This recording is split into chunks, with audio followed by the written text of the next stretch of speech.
T9C got the fucking juice. Silver's the new gold. It takes a shit scene.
T9C got the fucking juice.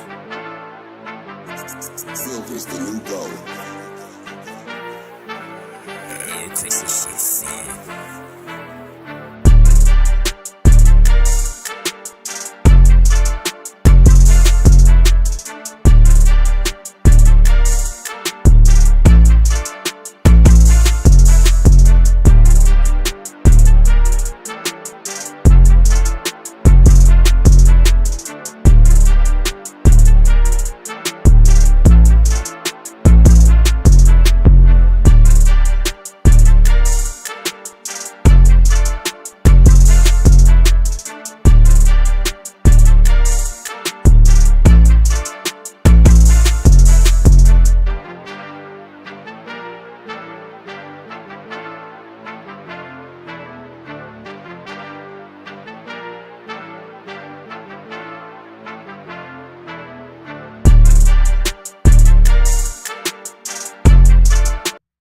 Yo, what's going on, everyone? Welcome back to another episode of JT Sports Live. I'm your host, JT.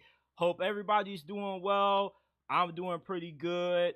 The Cincinnati Bengals, though, they aren't doing so hot.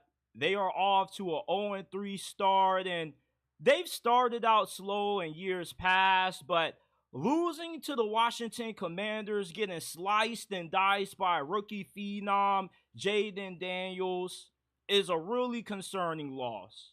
But even though they are 0-3, their season might not be over just quite yet. I still believe they have a chance to turn things around. On this episode, I'm going to be analyzing how the Bengals can make it into the playoffs this year.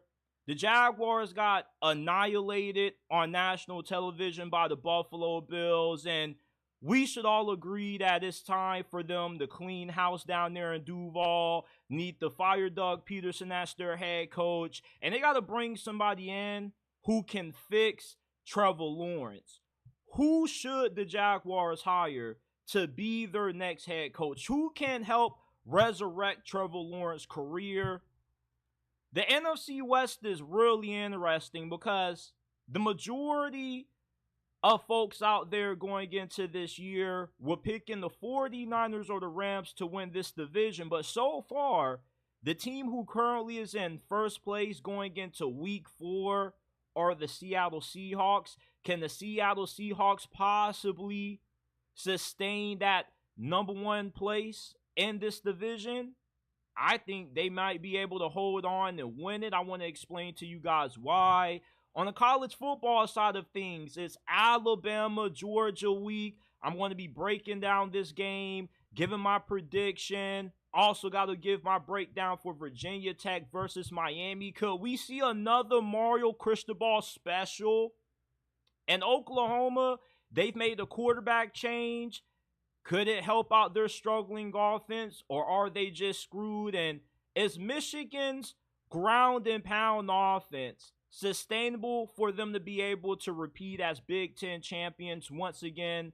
Shout out everybody that's tuned in wherever you're watching, YouTube, X. Do us a favor, hit that like button, subscribe to the channel, hit that bell icon so you don't miss when we go live and upload new content. If you're listening on X, give us a follow if you haven't already. Retweet the stream. Remember that you can find this episode and all of our previous episodes on Apple, Spotify, Amazon, wherever you get your podcast from. The JT Sports Podcast is available. If you're listening on all audio platforms, give us a 5-star review. Please help us out.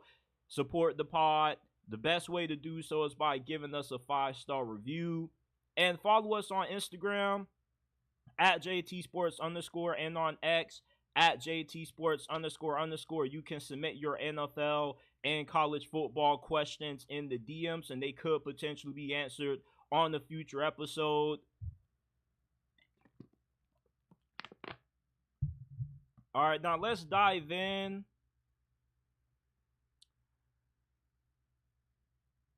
So the Cincinnati Bengals are now 0-3, and I'm going to be honest, it's a lot of reasons to be concerned right now about the direction that this team is heading.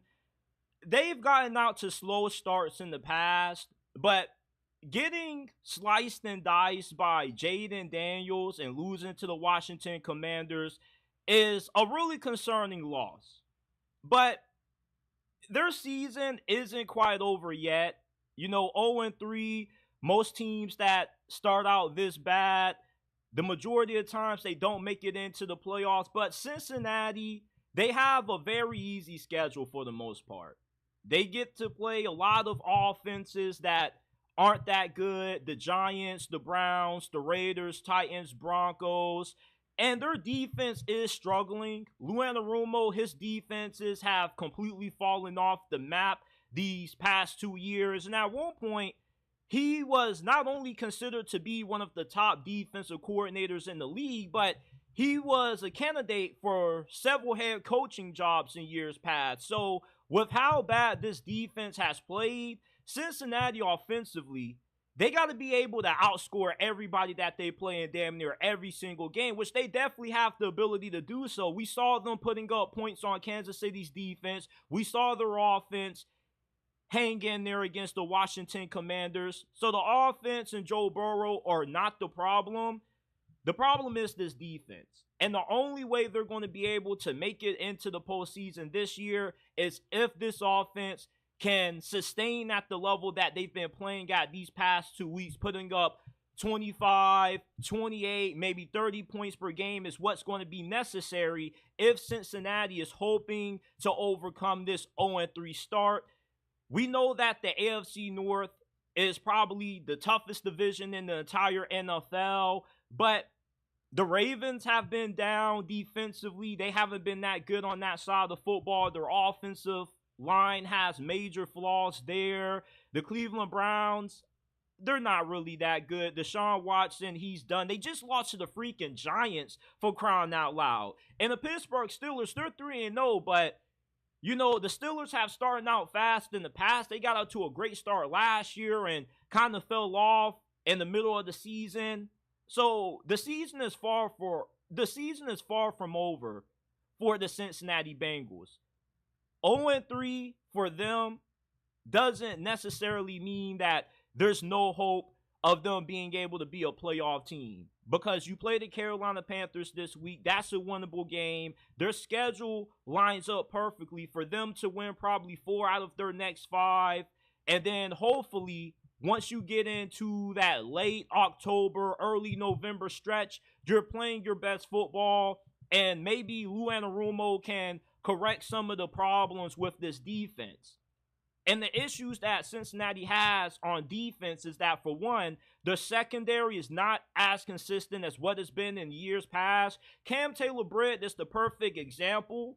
He'll have his moments when he makes some great plays. He had a crazy interception against the Kansas City Chiefs, but against the Washington Commanders, the dude, for as much trash as he was talking in the week leading up to that game, he didn't really back it up on the field. He got toasted for a big play by Terry McLaurin. He got toasted in their game against Kansas City. So as many good plays as what Cam Taylor-Britt makes, he also gives up.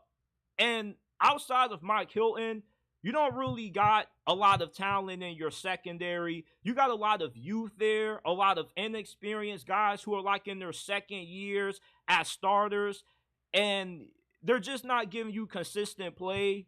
The run defense is a big problem. They are currently 26 in the NFL in rushing yards per game allowed, allowing 142 yards per game on the ground. They're giving up a lot of points, and their pass rush isn't as good as what it used to be. Trey Hendrickson is pretty much their only reliable pass rusher. So if Cincinnati wants to make it to the playoffs and overcome this 0-3 start, Joe Burrow and this offense have to be damn near flawless. I know it's hard to be able to score 28, 30 points per game, but Joe Burrow is one of the best quarterbacks in the game. He's playing at a high level. It looks like he has completely returned to form. Jamar Chase, T. Higgins, they're healthy. It looks like your offensive line finally can keep Joe Burrow upright, keep him protected. So this is an offense that's capable of being able to carry this team. And this is a Bengals team that is a little bit different from an identity standpoint compared to what they've looked like the past 3 years. You see why Cincinnati has been able to be the only team in the league to take down Mahomes and Kansas City in the playoff game is that they've been able to play good on both sides of the football, but in particular, their defense was really outstanding in those playoff games against KC. This year, you're going to need Joe Burrow to actually play good for the entirety of this season, not having a good defense to back him up. That is going to be difficult, but they're more than capable of being able to do that. And every year, we have a team that starts off slow. They got low chances based off history to make it to the postseason, and they find a way to turn it around. The Bengals are going to be that team this year. They got way too much firepower on offense, and this is the best their offense has been since Joe Burrow got drafted, because they can finally keep him upright. So I'm not about to write off Cincy just because they're 0-3. I don't care what history shows. Listen, the thing about judging teams based off historical trends is that things can always change at any given moment. And although I do believe that the analytics tend to be a little bit more right when it comes to trends, if you're an 0-3 team right now, not named Cincinnati, your season is over, such as Jacksonville. But the Bengals can be that rare team that can be an outlier based off how their team is structured this year. This is a great offense, and a lot of teams that they played this year don't have a good enough offense to keep up with Cincinnati and the points that they are going to be able to score. So I love Cincinnati's chances to still be in the playoffs. They aren't going to be as good as what I thought. I thought they were going to have the best record, or arguably the best record in the AFC North, but they may just be a 9-8, 10-17. They find a way to sneak into the playoffs. They're like a 6-7 seed. But don't get it twisted. Do not write off the Bengals yet. I think that's a giant mistake when you look at how well their offense has played and their ability to sustain this high level of play on that side of the football gives them a chance to still be in the playoffs. The Jacksonville Jaguars got to make some changes. Doug Peterson and that whole entire coaching staff, they need to go. Sean Khan needs to revoke their key card access to the Jaguars facilities because Trevor Lawrence is broken. And it's fair to now say that Trevor Lawrence is overrated. He's not playing well. Over the last 13, 14 games that he has played as a Jaguar, he's been god-awful. But you signed him to this huge extension, $200 million fully guaranteed, $55 million a year. Rather, if you think it's a completely terrible deal, it doesn't matter because they got to find a way to fix this dude and to get him playing good football again. And that means that you got to fire Doug Peterson and replace him with the head coach that can give Trevor Lawrence some football CPR because everybody lives in the now, right? But it's really easy to forget why Jacksonville felt comfortable enough to give Trevor this kind of money. Let's not act like Trevor hasn't played no good football in the past, people. In 2022, he had an outstanding season, led Jacksonville to a division title, led them to a crazy comeback against the LA Chargers in the wild card round, and they gave the Chiefs a pretty competitive game in the divisional round that year. Trevor has showed the ability to play high-level football. The only problem is that he's been heavily inconsistent because the coaching hasn't been good as of late. Doug Peterson, wherever he's been as a head coach, Jacksonville, Philadelphia, he can rebuild you up, get you a little bit of some hope moving forward to the future to where you think that your team is good enough to contend, and then his teams peak, and then they completely fall off and they decline. That's what you're seeing right now. And with Trevor Lawrence playing so bad, you have to be able to get a head coach who can come in here who's an offensive-minded coach and can find a way to build a scheme around Trevor Lawrence's strengths so he can bounce back to form because the Jaguars are only going to go as far as what T-Law can take them, and you can't move off this dude anytime soon, so it's no reason to complain about the contract. What you have to do is find a solution, and that to me is hiring Detroit Lions offensive coordinator Ben Johnson. He is heavily regarded to be the best offensive coordinator in the league right now. He's done a great job with Jared Goff. When Jared Goff first got to Detroit, the Rams pretty much said this dude was garbage. Matthew Stafford was an upgrade, and nobody really thought that Jared Goff was going to be the long-term answer for the Lions until, his second season. They get Ben Johnson in there, and he, ever since then, has been one of the better quarterbacks in the league. If Ben Johnson can help resurrect Jared Goff's career, he can do the same thing with Trevor Lawrence. The tools are there for Trevor Lawrence to be one of the best quarterbacks in the game. He has a great arm. He has really good athleticism. The only problem is that you got to get a head coach in there that can get him playing at a high level consistently. That's been the major problem with Trevor Lawrence, is that there's not a lot of consistency week to week and year to year when it comes to his play and his performance. And Jacksonville is not a completely terribly ran organization. That's what people like to say.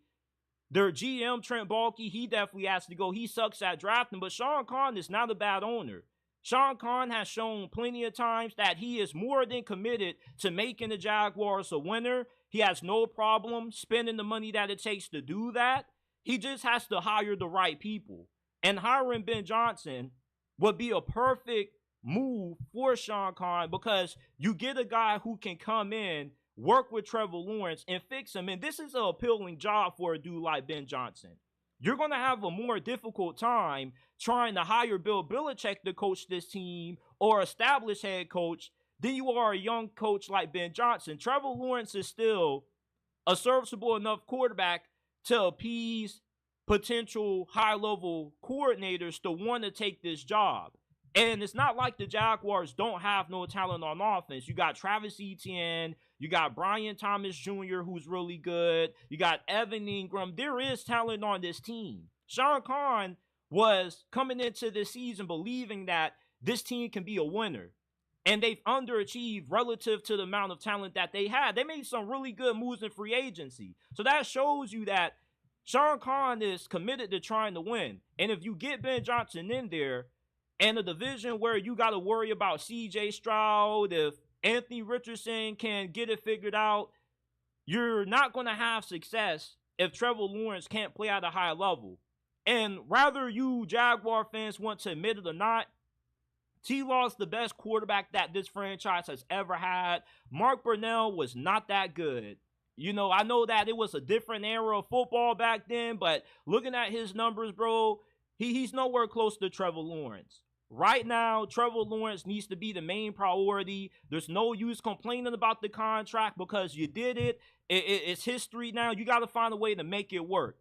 And if you can get Ben Johnson in here, he'll be the perfect solution to these Trevor Lawrence problems that you have, because all you need is for him to play some good football again, look like the player that you envision him becoming when you drafted him with the first overall pick years ago, and the problem solved. There's no use to start over. Do you not know how bad the Jaguars have been? I mean, these dudes have consistently missed that quarterback with Blaine Gabbert, Chad Henne, Blake Bortles. Trevor Lawrence deserves the opportunity to be fixed because he can be fixed. So if you can hire Ben Johnson, which I believe is the best move for the Jaguars to go in terms of who's going to be their replacement for Doug Peterson, it will be a smart move.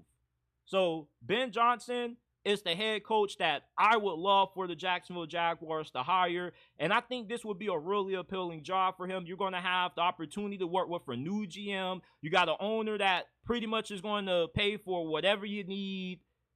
Jacksonville is a better job than what a lot of people give it credit for.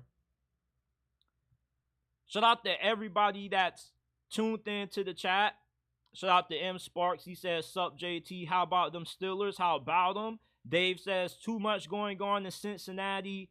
Shout out to my guy Chris Brady. He says, "Seahawks going to win the division." Seahawks were 8-1 preseason to win division. I got some tickets. If you are just now tuning in, do me a favor, smash that like button, subscribe to the channel, turn on post notifications so you don't miss when we drop new content. Please. I know y'all listen to podcasts out there, man. I refuse to believe that you guys do not listen to podcasts. We got over 16,000 people subscribed on this channel. I know some of y'all listen to podcasts, man. Please do us a favor and give us a 5-star review on Apple and Spotify, man. And the reason why I've been asking you guys to rate the podcast so much is because in the next month or so, I'm about to pitch this podcast to ESPN, Fox Sports, and a couple of other networks to see if they will be interested in partnering up or picking this thing up. And before I do that, I want to make sure that I got better analytics, which means that, you know, I need some more 5-star reviews. I need more podcast subscribers, more podcast listeners. So it would greatly benefit the channel and benefit me in terms of what I'm trying to do if you guys go ahead and give me a 5-star review. A 5-star review to me is like a $1,000 donation. It means everything, helps us out a lot. So please, if you listen to podcasts, please give us a 5-star review. Apple, Spotify, Amazon, wherever you get your podcasts from. The JT Sports Podcast is available. The link is down in the description down below. Or you can type in the JT Sports Podcast on any of the podcasting platforms that you use. And if you're listening on podcasting platforms right now, share this episode, share the pod with your friends, family members, and acquaintances, man. It will help us out a lot. Oh boy. The Seattle Seahawks surprisingly are 3-0, and they currently are in first place in the NFC West. And going into this season, I was really high on the Seahawks. I believe that they were the biggest sleeper team in the NFL going into this season. And so far, this team has been exactly what I thought it would be. The defense has been outstanding under first-year head coach Mike Macdonald. They rank in the top 5 in several statistical categories on defense. They are 4th in points per game allowed, 2nd in yards per game allowed. They got the number 1 pass defense. They are top 5 when it comes to getting stops on third down and in the red zone. This is a complete all-around great defense. They got a lot of depth and talent when it comes to their pass rushers. They got a decent secondary.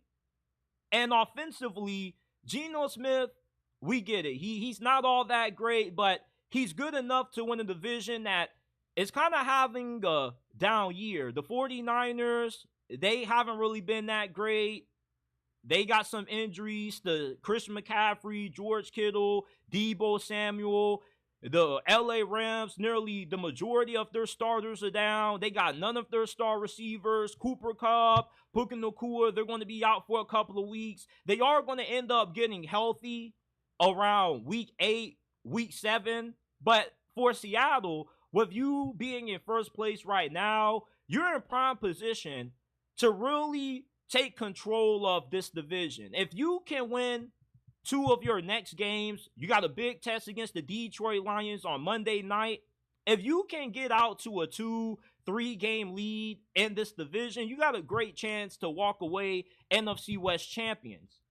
You don't need to have an extraordinary offense to win this division when you got the guy who is considered to be the Sean McVay of defensive coaches. And Mike Macdonald, for those of you guys who are not familiar with this dude, this is your first introduction to Mike Macdonald. He was the Ravens defensive coordinator last year. And you remember what the Ravens defense did to the 49ers offense on Christmas Day. They completely shut out that offense. Brock Purdy had like 3-4 interceptions in this game.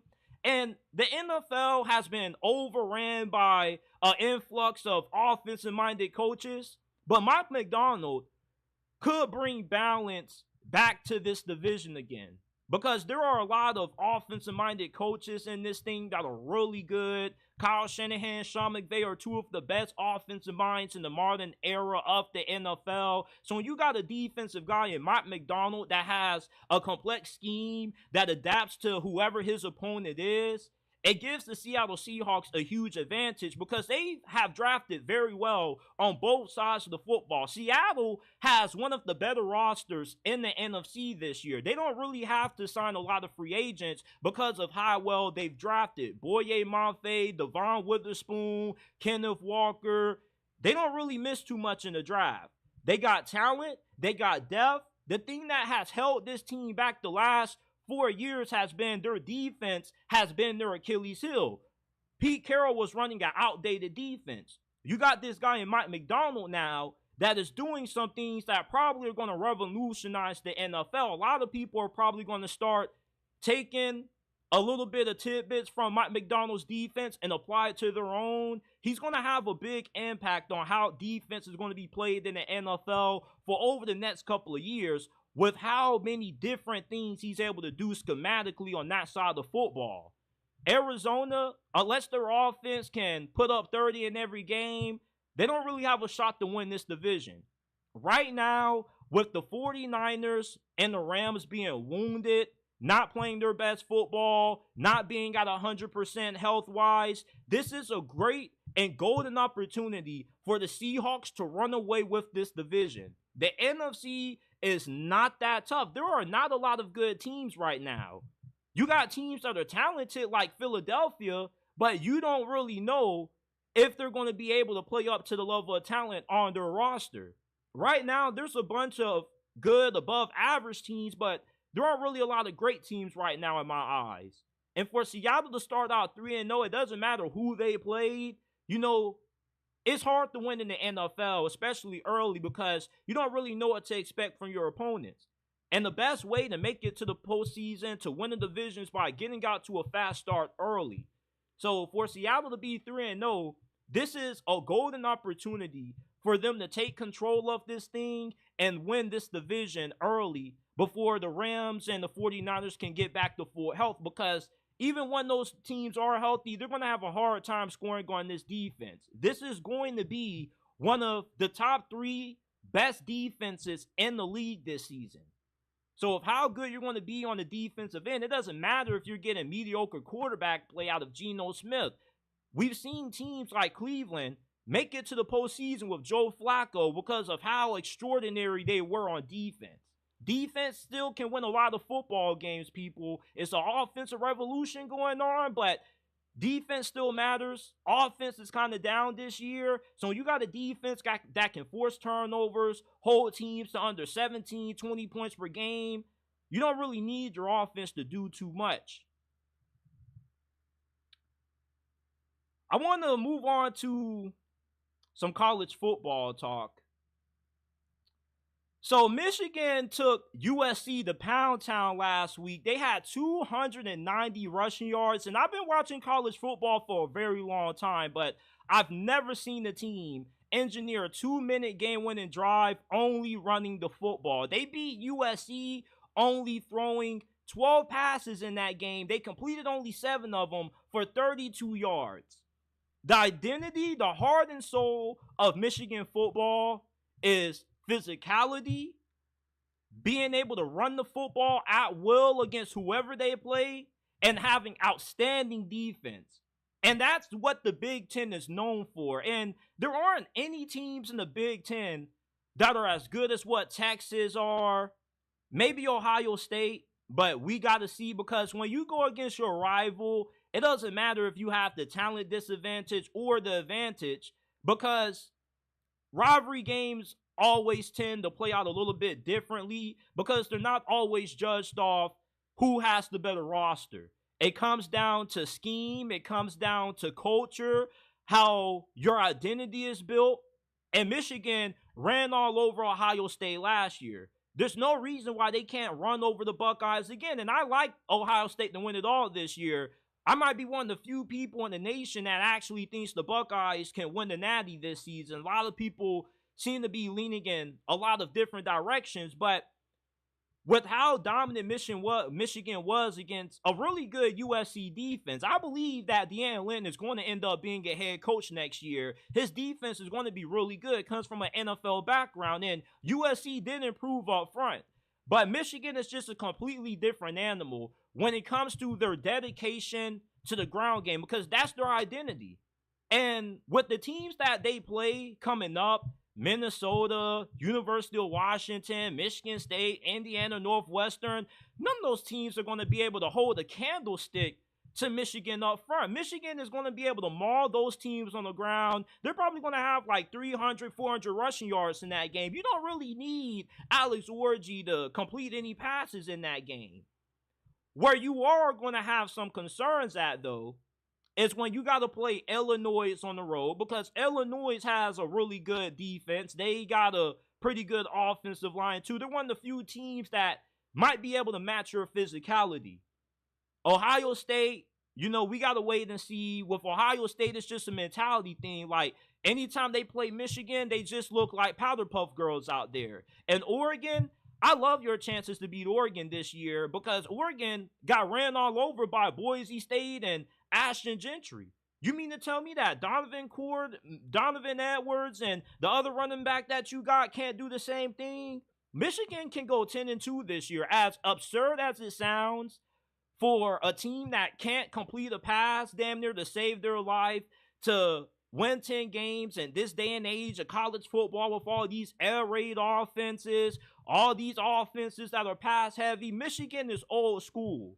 And a lot of these teams can't match Michigan's physicality, especially with what they have on the interior of their defensive line. So we already know about Kenneth Grant, Mason Graham, the two outstanding defensive tackles that they have. But this Josiah Stewart dude, number 0 on their defense, I never heard of this dude until last week against USC when he was looking like freaking Lawrence Taylor out there. I mean, oh my goodness, Josiah Stewart was terrorizing USC's left tackle, Elijah Page, to the point after halftime they had to bench the brother because he just was too much. USC up front is just a sledgehammer. USC was trying to run the football on Michigan's defensive front, trying to run it up the middle, and they got denied every single time. Like Mason Graham, Kenneth Grant were in the backfield nearly damn near every play, or either the running backs for USC were running dead into their arms for tackles. They got a brick wall up front. And unless you truly have the kind of personnel that Texas has, when you can really move the football and push this defensive line around, you're not going to have a lot of success against Michigan. And even if you do have a dynamic offense like what USC has, you got to have a great offensive line to push around this defensive line. This is a really good D-line. This is a historically great D-line because you got two guys on this D-line that probably could be first-round picks next year. We know that Mason Graham is a lock for the first round. Kenneth Grant probably could be a late first-round pick. And Josiah Stewart, he looks like a first-round pick in my eyes as well. And you got outstanding secondary. Defense still can win a lot of ball games, people.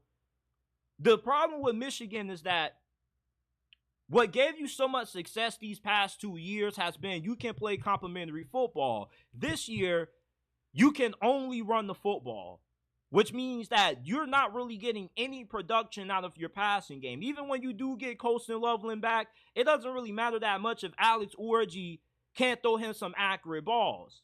So is this level of play sustainable for Michigan to make it to the Big Ten championship? I believe that it is because you're not really playing any team that looks like they're competent enough to be able to run the football against your defense, be able to protect their quarterback in the process, and who's going to be able to stop your rushing attack. We know that one thing about Michigan is that they're going to be able to keep games close with everybody that they play. Unless you're just outright better than them and you got a Texas-level roster, you're going to be in a dogfight with this team.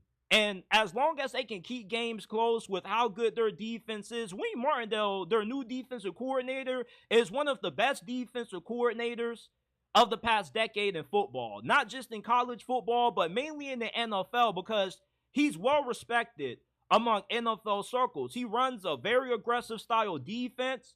And we saw that, when this defense is playing at their best, man, it's damn near impossible to score on them. And USC, they got a few points on them in the second half, but for the most part, man, that defense held their own. And you got to be a historically great defense. They carry an offense that can only run the football. And their style of play offensively benefits their defense because when you can just run the football and you can have 7, 10-minute drives, your defense gets a lot of time to just, chill on the sideline, put their arms back and just chill out. And that's why I believe Michigan, as much as I counted them out going into this season, I kind of was wrong about them a little bit. I wrote this team off a little bit too early after they lost to Texas. Turns out Texas really just is that good because USC is going to be a good team this year. I don't think they're a fluke team. It's just that with Michigan, you really have a hard time believing that a team that really can't throw, that can only run the football and has great defense can sustain this, but it is sustainable. At their core, this is Michigan football, and isn't this what the Big Ten is all about? This is the Big Ten Conference, physicality, running the football down your throat. Like, there's no team that embodies the soul of the Big Ten and what it means to play Big Ten football better than Michigan.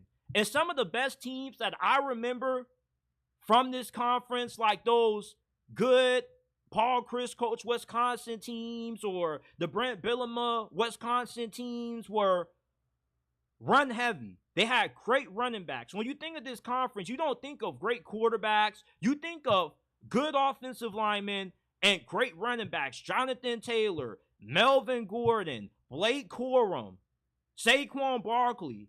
So if you think that Michigan's style of play is not sustainable for them being able to repeat as Big Ten champions, you're kind of wrong because they embody what it means to play Big Ten football. We're big up front. We're bigger than you. We're stronger than you. And we're going to show it by opposing our will up front for 4 quarters straight, just sledgehammering you. We're just going to hammer you, and we're going to make sure that after this game, you're sore as hell. You got to hit that ice tub because you're going to get freaking sick and tired of tackling our bruising running backs, and you're going to get tired of us mauling you to the ground up front. And we got a defense that can frustrate you also.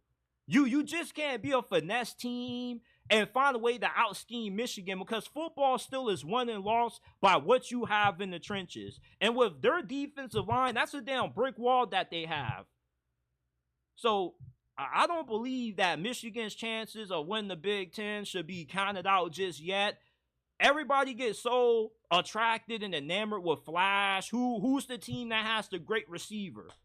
Who's the team that has the great quarterback? This is Big Ten football, and this conference is completely different from any other conference in college football. Every conference has their own identity. And in the Big Ten, it doesn't matter if you don't have a good quarterback. All you need is a dominant ground game. There's been plenty of teams in this conference, like Iowa, that have won 10 games with no offense and just all defense and special teams. And that says a lot to what it means to be a member of this conference. It doesn't matter how much weaponry you have and how good of an offensive mind you got. You got to be physical, and you can't be soft in this conference. You got to be built for it tough when you're playing in the Big Ten, and USC found that out. They got a really harsh introduction into the Big Ten, and they got baptized in the name of the ground and pound of Michigan football. I got a lot of respect for this team now. I know a lot of people consider me a Michigan hater, but the more I watch this team, the more respect I just have for them, because I can respect the team that doesn't get away from their identity. I can respect the team that says, no matter the odds, no matter how hard it may be for us to win, we're still going to stay true to who we are.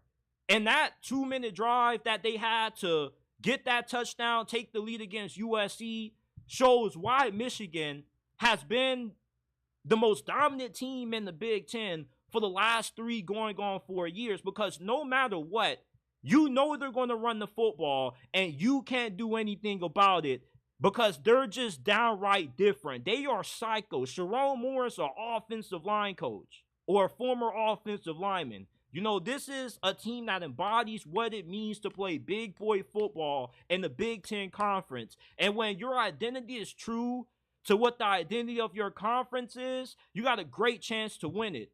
This is Michigan's conference. Don't get it twisted. Ohio State has lost this team for the last couple of years. I can't remember the last time Ohio State beat Michigan. And, you know, for as good as what Ohio State is from a talent standpoint, you know, they had C.J. Stroud, one of the best quarterbacks in the NFL right now. You got Marvin Harrison Jr. They got all these great receivers that they produce, all these great quarterbacks, but they got nothing to show for it when they play Michigan, because at the end of the day, when it comes to, can you get tough up front against our offensive line? Can you get physical enough to run the football on our defense? Ohio State can't meet up to the test. They can't meet the standard that it takes to beat a team like this. You got to be cut different when you're playing Michigan. And, you know, the more I watch this team, that's why I've grown to have some more respect than what I previously did for them. Because, you know, it's just, they just win with their brand of football. And I respect that. You don't always have to be what everybody else is. And it's refreshing to see that. When you play Michigan, it's like playing a team from the 1970s to 1980s, where we're going to run it down your throat and we're going to give your ass a headache. So I think that Michigan has a great chance to repeat as Big Ten champions. And right now, to me, they look like the second best team in the Big Ten. Maybe they're better than Ohio State. You know, Ohio State hasn't played nobody. Really, I can't even say they're the second best team. I still got to say that they are the best team in the Big Ten. You know, like, until Ohio State can beat Michigan, I can't put them over them. I just can't. I got to see it to believe it. I believe it's going to happen this year, but Michigan, you know, it seemed like they were down and out, but they've gotten back to their identity, running the football, relying on great defense. They tried to throw it a little bit early into the season. They tried to experiment a little bit with Davis Warren, but they found out that doesn't work, and we need to get back to who we are. And that is being physical, having a great ground and pound, and that's their way of winning. And it really, listen, they may be the only team in college football that can win this way, but that's why they are who they are. Michigan football, people. Shout out to Patriots Global in the comment section, man. I got to get you on the pod. Shout out to my guy, MDT Sports. He says Ravens still had to approve John Harbaugh holding them back. Shout out to my guy, Chris Brady. He says, I was able to download Spotify and give you a 5-star review. Have a good day, guys. Appreciate you, Chris Brady. Greatly appreciate you. Now, oh man. The Oklahoma Sooners have made a big change on offense. They have officially named true freshman quarterback Michael Hawkins the starting quarterback for this week against Auburn over Jackson Arnold. Jackson Arnold has to be a massive, and I mean massive, disappointment because he was a 5-star recruit coming out of his recruiting class. He was the Gatorade Player of the Year, and he had a lot of potential. And the Oklahoma Sooners staff was so confident in this kid to the point they told Dylan Gabriel, hey, like, we're okay with letting you walk. And with how bad he looked against Tennessee, you had no choice but to bench him. He just was making dumb decisions, man. And a lot of those turnovers that Oklahoma had were more Oklahoma just shooting themselves in the foot than it was Tennessee's defense being that great. Don't get me wrong, Tennessee has a great defense, but with the decisions that Jackson Arnold was making, that fumble that he had on that screen pass was just complete idiocracy. I understood why Brent Venables took him out after that play because, dude, what the hell are you doing out there? With how Jackson Arnold looked against Tennessee, you would have thought that Vegas made that call and they offered them $2 million to throw that game on purpose for Tennessee. Because that's how bad and dreadful Jackson Arnold was when it came to taking care of the football against the Vols. Like, they literally forced a turnover on Tennessee, got the ball inside of the red zone, just for Jackson Arnold to give it right back to him. With Michael Hawkins at quarterback now, you got somebody that's more dynamic, he's more elusive, reminds me a little bit of Kyler Murray with how he runs with the football, really agile. He's hard to get your hands on if you're on the defense side of the football and you're trying to tackle him. And we don't know too much about how consistent he is as a passer. We only saw a small sample size of him throwing the football. He went 11 of 18, 132 yards through the air, had a passing touchdown. But it's a difference when a team knows that you're going to be the starter versus a team not expecting you to come in as the backup. And now with Auburn having a little bit of tape on him, being able to game plan for him, we're going to see just how successful he's going to be throwing the football through the air. And it doesn't help that Oklahoma is just completely derailed with injuries when it comes to the wide receiver position. Their offensive line hasn't been that good neither. They had a few guys that started for the first time this season on the old line, so they're still trying to gain chemistry, still trying to get that camaraderie. The offensive line isn't one of those positions where you can just get guys from the portal, you can just stick them at certain spots and it just automatically works. To have a good offensive line means that you got to have guys with experience that got good communication, and that's why the old line for Oklahoma has struggled. And that's another reason why this offense can't run the football. And I love what Oklahoma has at running back. Oklahoma has one of the better running back rooms in the SEC. But it doesn't matter how good your running backs are if the big boys up front can't open up those run lanes for them. And the good thing about Auburn is that their run defense isn't that great. They're 69th in rushing yards per game allowed. So if you can get that run game going and Michael Hawkins can be a part of that, hopefully that can open up some things for you when it comes to your passing attack that's struggling. Maybe you can, get some RPOs going. You can get some speed options with Michael Hawkins because he's a better runner than Jackson Arnold. Jackson Arnold, he's a good athlete, but Michael Hawkins is just completely different.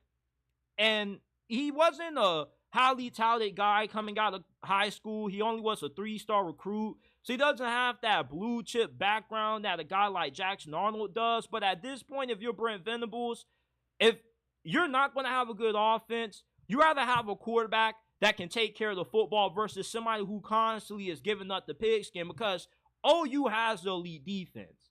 And this defense is good enough to carry them in the treacherous SEC. This is a defense that can force turnovers. They can get stops at will when they need to. It's going to be hard to score 20 points on this unit. You saw how much Tennessee's offense struggled against this defense. It's not like Tennessee's offense was doing whatever they wanted to against OU's defense with the amount of turnovers that they gave up and the fact that they probably had the worst performance that we're going to see out of their offense for the entirety of this year. That is a testament to how good Brent Venables' defense is going to be this year. So if you got an elite defense and you don't have a great offense, you can still win games. You may not be able to beat some of the better teams on your schedule, but you can still have a 7-win, maybe a potential 8-win season, as long as you can have the ability to do something on the offense. If Michael Hawkins can make a few splash plays throughout the games that keep you in it, like maybe he can make a couple of big runs for 50, 40 yards that put you in scoring range. He can make a couple of big downfield throws. If you can find a way to score 20 points consistently, maybe find a way to get to 24, you can still have a good season if you're the Sooners. Because this defense is going to be pretty hard for the majority of teams that you play to even get the 20 points on this unit. It was a struggle for Tennessee. And when you got to play a team like Missouri, you know, like, I love your chances being able to win games like that. You may not be able to beat Ole Miss or Texas, but you can definitely win a handful of games that you have to play against teams that really aren't that potent offensively.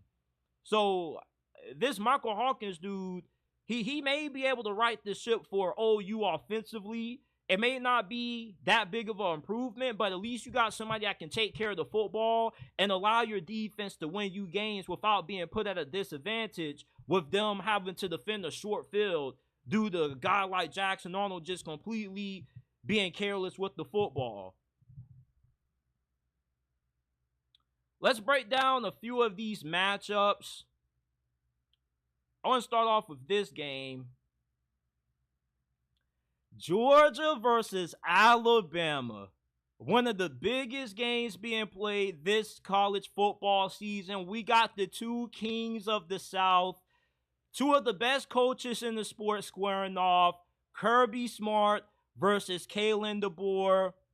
This is Kalen DeBoer's midterm exam. Wisconsin was a quiz. This is the midterm for Kalen DeBoer. And I got a lot of high praise for this dude. A lot of y'all are going to disagree with me, but I really believe that Kalen DeBoer is going to be the second coming of Nick Saban. He has won everywhere he's been. In 2 years at Washington, he took them to a national championship. And before he got there, that team was on the pit of about to become irrelevant. Jimmy Lake was about to run that program into the ground. And Kalen DeBoer came in, gave it some football CPR, gave it a little bit of soul, and he uplifted that program to a level that they haven't been since the freaking 90s. And he was winning national championships coaching NAIA football at some school called Sioux Falls that you probably can't even point out on the damn map. Kalen DeBoer is an outstanding football coach. Right now, in my opinion, he is currently the second best coach in college football, only behind Kirby Smart.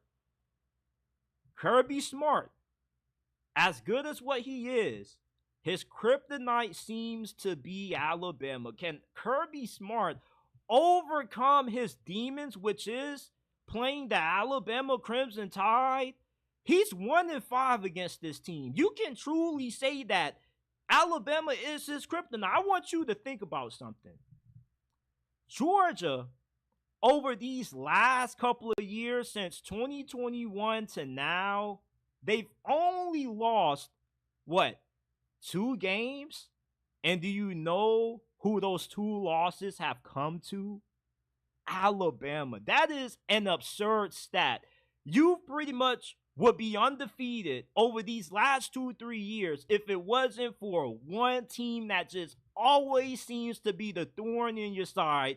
Alabama kept Georgia from possibly three-peating last year. They upset them in the SEC championship. For some reason, when Kirby Smart plays Alabama, it just is something that happens to him inside. I can't quite describe what happens to him, but Georgia just can't find a way to beat this team. And Kalen DeBoer, can he keep the tradition going of Alabama annually owning Georgia football? Georgia, they got a lot of concerns up front going into this game. Their offensive line has some injuries. You lose offensive guard Tate Ratledge, one of the best at his position in all of college football. He could be a future first-round pick next year. You got a few injuries on the defensive line. There are some guys that they currently are questionable for this game. And you don't have the same depth on the O-line and D-line this year that you've had in years past due to guys transferring out, due to the transfer portal. And Georgia has had historically great defensive lines from 2021 to 2022. And as much as a football factory as what this program is, there are going to be years when up front you just don't have that same level of talent that you've had in years past. It's hard to produce a historically great O-line, D-line every year. You got to be absolutely insane to do that. And this year it may look like they're a little bit down with the level of play that we normally see out of Georgia in the trenches. And their run game struggled against Kentucky. They got outgained on the ground by the Wildcats. And that Kentucky game was just really scary. And it kind of was a reality check for Georgia that, you know, they may not be the team that we thought they were coming into this year. And this game is going to show us if Georgia still is that team that we thought they were going to be coming into this year, because this is 1 out of 3 of the hardest games that Georgia's going to play this year, because your other 2 big games are on the road against Texas and Ole Miss, and you play 3 teams, including Alabama in this one, that are second in odds right behind you to win the SEC title. You got you being the favorite, Texas right behind you, Alabama, then Ole Miss. And there's a strong possibility that if Georgia loses this game, the next 2 games for you are must-wins, because another loss could potentially put you at risk of not only missing out on the SEC championship game, but then you could possibly miss out on being an auto bid in the college football playoffs. And, you know, with how they looked against Kentucky, I don't think it's crazy to say that maybe they could go 9-3 this year. And then we have the discussion, could a 9-3 Georgia team still be in the college football playoffs? So, as much as everybody is talking about Kalen DeBoer and the big test that this game is for him, this game has a lot of implications for how Georgia's season could be going forward. Because if you can't win in Tuscaloosa, you mean to tell me that you can still win against Texas on the road? You probably should beat Ole Miss on the road. Ole Miss isn't the quality of team that you're facing in Alabama nor Texas. But this game is going to show a lot about just how truly good is Georgia going to be this season. Now, for Alabama, Jalen Milroe, for most, he is the current frontrunner for the Heisman Trophy. He's coming off a 5-touchdown performance against Wisconsin.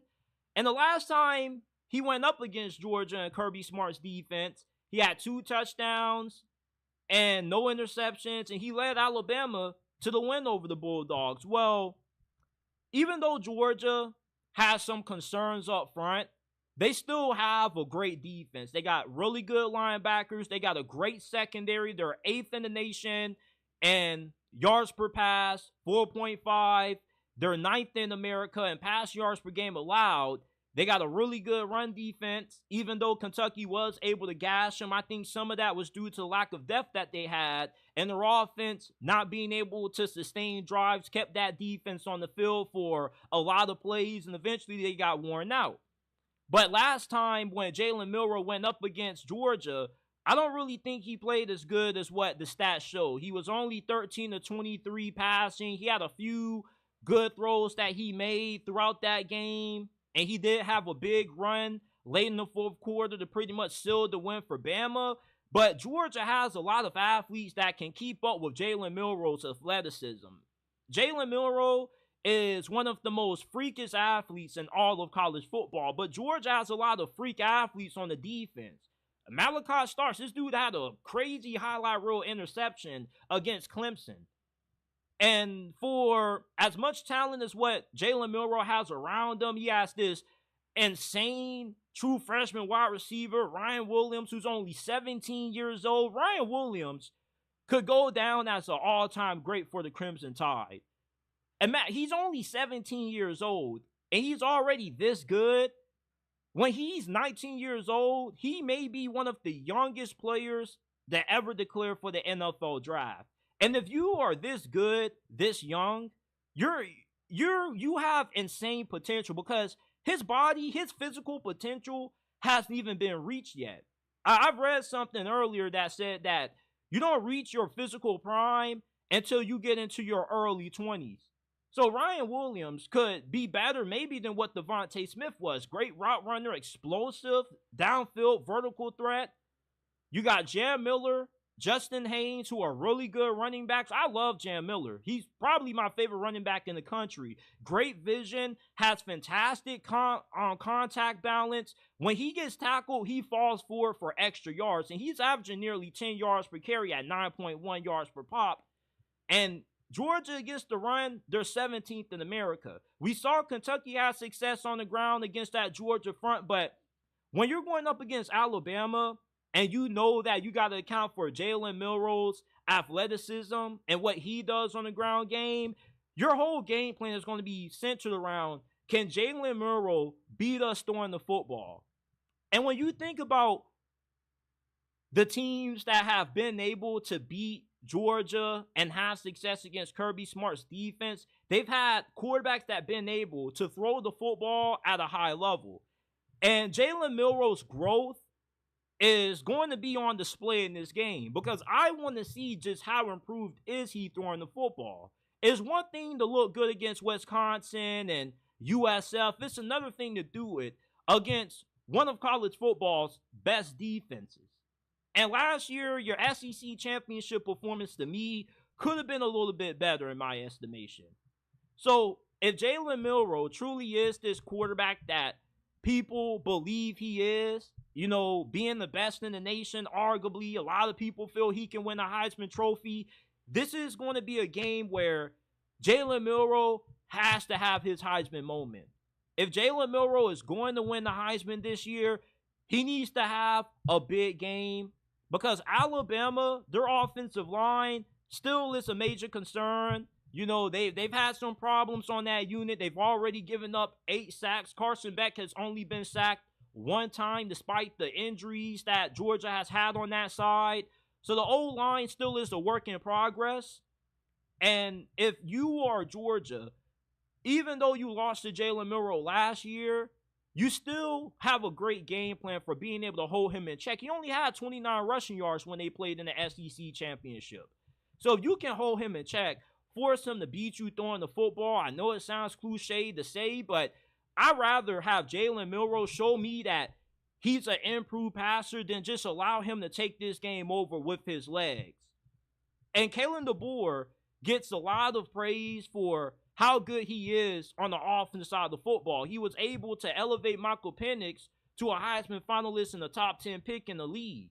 So if he can do the same thing for Michael Penix, you would think he can do the same thing for Jalen Milroe, a guy who, like Michael Penix, is really good throwing the deep ball, has really good accuracy outside of the numbers. But the thing with Georgia is that they don't surrender a lot of big plays in the passing game. You saw them just completely shut down Clemson's passing attack.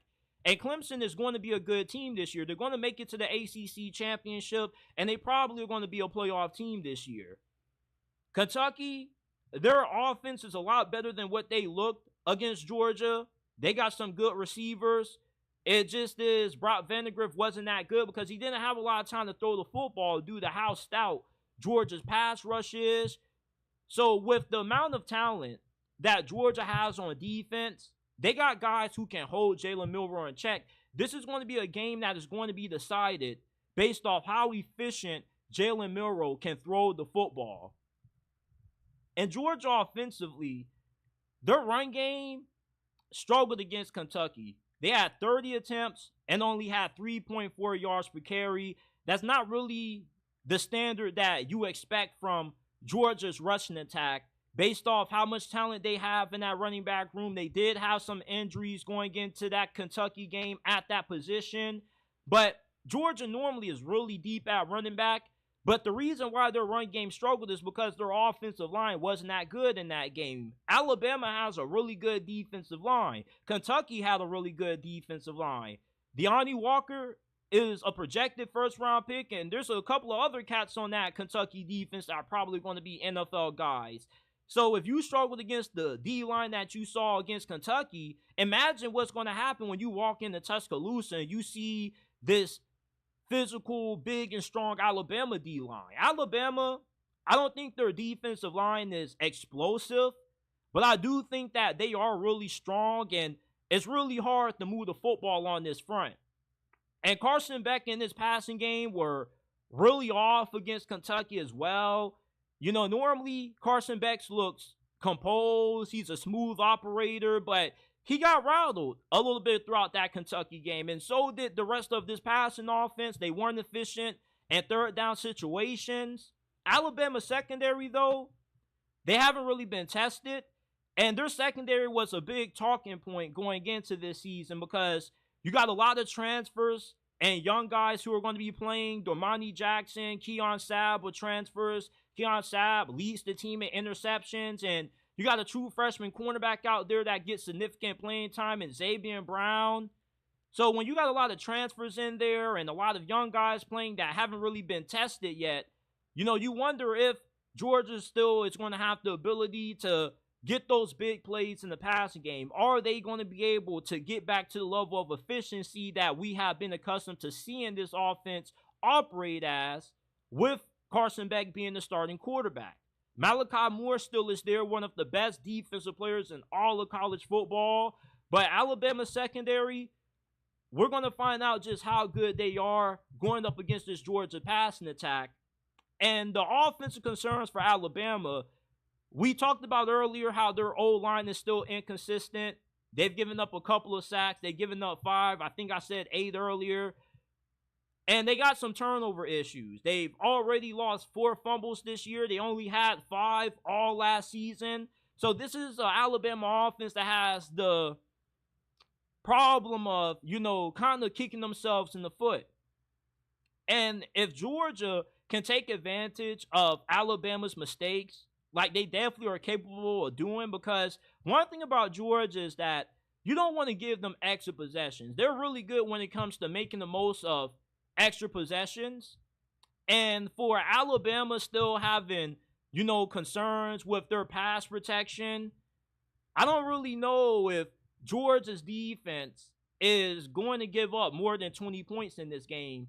And I expect this to be a low-scoring affair. I'm not somebody who really bets on the over-under win totals, but for this game, I may end up playing the under. I see this being more of a 2017, maybe 24-20 kind of game, because I see Georgia's offense bouncing back. Even though they may not be what they used to be on the offensive line, you know, I still believe that they're more than capable of being able to hold their own up front. And Kirby Smart is normally good in games like this when Georgia's coming off a down performance. They didn't really play that well in their previous game. And in this matchup, it just means so much. Because although it may not be considered an official rivalry game, this game is a rivalry. Because it's a game between the gold standards of college football. The goal, if you are a head coach in this sport, is to be what Georgia and Alabama are. Of course, everybody has their own identity, but everybody wants to try to model their program after Georgia and Alabama. That's why everybody's always hiring their assistant coaches to be head coaches, because they kind of want to have the same infrastructure that these two teams have. So for a team like Georgia, it's hard to see them having 2 back-to-back road games where they struggle. And playing on the road in the SEC is difficult. But Georgia is an elite team. And elite teams have to win on the road. We saw Texas win on the road in Ann Arbor. And if Georgia is as good as what most of us expected them to be coming into this season, they should win this game. However, I'm taking the Crimson Tide to win, baby. I got the Tide. 23-20 is my final score prediction in this game. I believe this is going to be a coming out party for Kalen DeBoer. A lot of people in the South still aren't really sold on this dude as a head coach down there in Tuscaloosa. Not saying that people think he's a bad coach, but I believe that people truly are underestimating just how good Kalen DeBoer is going to be and just how good he is. A lot of people weren't really watching him or paying attention to him at Washington until they started getting in the national spotlight. But everybody's about to find out just why he was the best replacement for Nick Saban. He's a great football mind. He does a great job of having his team well prepared. And he has a really good track record in games of this magnitude against top 25 opponents. You can't say that this is going to be a new atmosphere for Kalen DeBoer because the dude played in the freaking college football playoffs and won a playoff game against Texas. Texas is considered to be an elite team this year. So if you can win a playoff game, that shows that you got more than enough experience to play in the game of this magnitude and have your team ready to play. So this is a tough game to pick. It really can go either way, but I like the Tide because they do have the home field advantage. Alabama has only lost in Tuscaloosa a handful of times over the last decade, and Georgia, I don't think this is the same Georgia teams that we've been accustomed to seeing in the past. They don't really have as much depth as what they've had in years prior, and I see that coming into the mix when I make my decision for this pick because, listen, if Kentucky's having success running the football against you, Alabama should be able to do the same. You got to worry about Jalen Milroe. You got to worry about their running backs as well. You're not going to give up like 200 rushing yards if you're Georgia, but you probably could give up a cool 120 on the ground, and that could be enough for them to win this game because offensively, you may not be able to do too much against Alabama's defense. Even with the concerns in their secondary, they are talented. It's just that, is that secondary as good as what it should be? So for me, I like Alabama in this spot. I love Kalen DeBoer as a head coach. I'm not really being biased. I really do believe this dude is a truly great coach, and he's going to end up being an all-time great. And Kirby Smart continues to struggle against Alabama. So I like the Tide to win. We got Virginia Tech taking on Miami. Two of the ACC's most hyped up teams in the offseason. And you got two teams right now that are heading in different directions in terms of how they've been able to handle high expectations. Miami, they've been very good. They're undefeated up to this point. They've dominated everybody. Virginia Tech, on the other hand, they've been very disappointing. They already got 2 losses. Vanderbilt, Rutgers. Their rushing attack is struggling. Well, their run defense is struggling. They have had one of the worst run defenses in the ACC this year. And you're going up against a Miami team that has a lot of good running backs. You got Damian Martinez. You got freshman running back Jordan Lyle, who's averaging 8 yards per attempt. The Hurricanes should be able to run all over the Hokies defense. And Cam Ward, he looks like a strong contender to win the Heisman Trophy this year. 14 touchdowns, 2 interceptions. He currently has the second best quarterback rating in America at 94.4. And Virginia Tech's success in this game is going to heavily depend on how effective they can run the football. They run the football 57% of the time, 33rd most in FBS. They're 38th in rushing yards per game at 188. They got a really good running back who had 7 touchdowns over his last 3 games. He scored 3 last week against Rutgers. And Kyron Drones, he's an inconsistent passer, but he's a really good runner. But for Virginia Tech, you need a lot to go right for you and able to win this game. Okay, your pass protection has broken down on several of occasions. You had 8 sacks that you've allowed up to this point. Kyron Drones, he's been a below average passer. He already has tossed 3 interceptions. He's completing under 60% of his passes.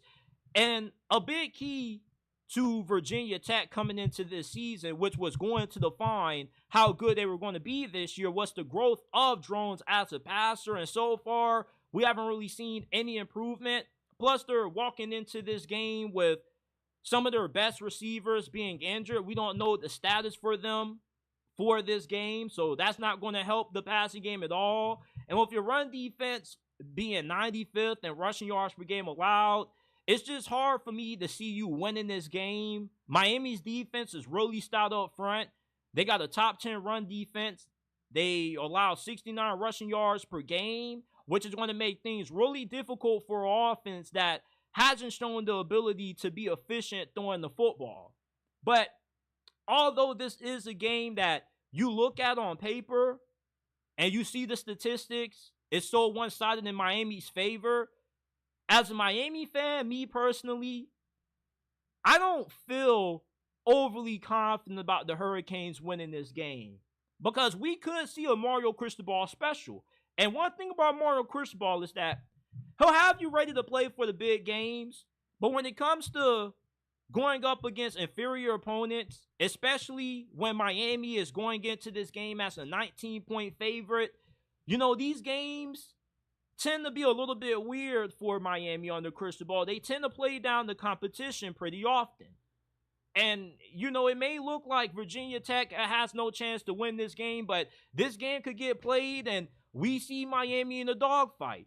You know, college football is weird, but I still like Miami to win. But I don't think it's going to be a dominant win as expected. I do see Virginia Tech covering that 19-point spread.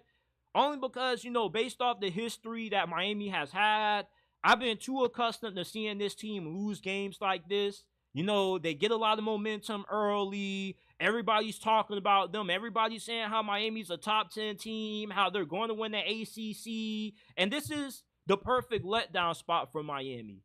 And I've seen it so many times as a diehard fan of this school that they get people talking about them, and then all of a sudden they get a reason to not feel as high on them as what you felt before.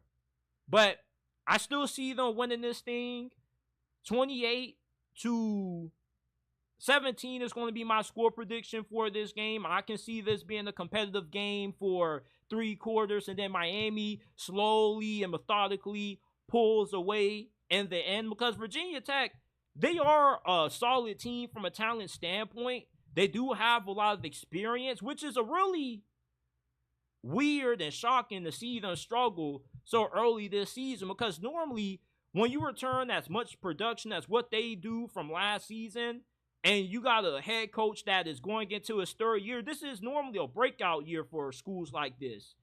So for them to be struggling, having problems stopping the run, you know, like their offense having turnover problems, the O-line not being that good, even though you got a lot of veterans on the O-line, you know, this team just has been a massive letdown. And unless they can get some efficient passing offense going, you really aren't going to have that much of a chance being able to win this game with how stout Miami is defensively. And that's why I trust Miami to not let the Hurricanes fan them down in a game like this. You know, that's the difference between this year's Miami team and the past Miami teams that we've seen. Their defense is dependable. This defense is truly good at stopping the pass and the run, and you got Cam Ward at quarterback, and with him having the better quarterback play of the 2 QBs in this game that we've seen up to this point, it's more reasons to believe Miami won't sell this game than it is to believe that we see a Mario Cristobal, you know, special and this team underperforms and they play down the competition.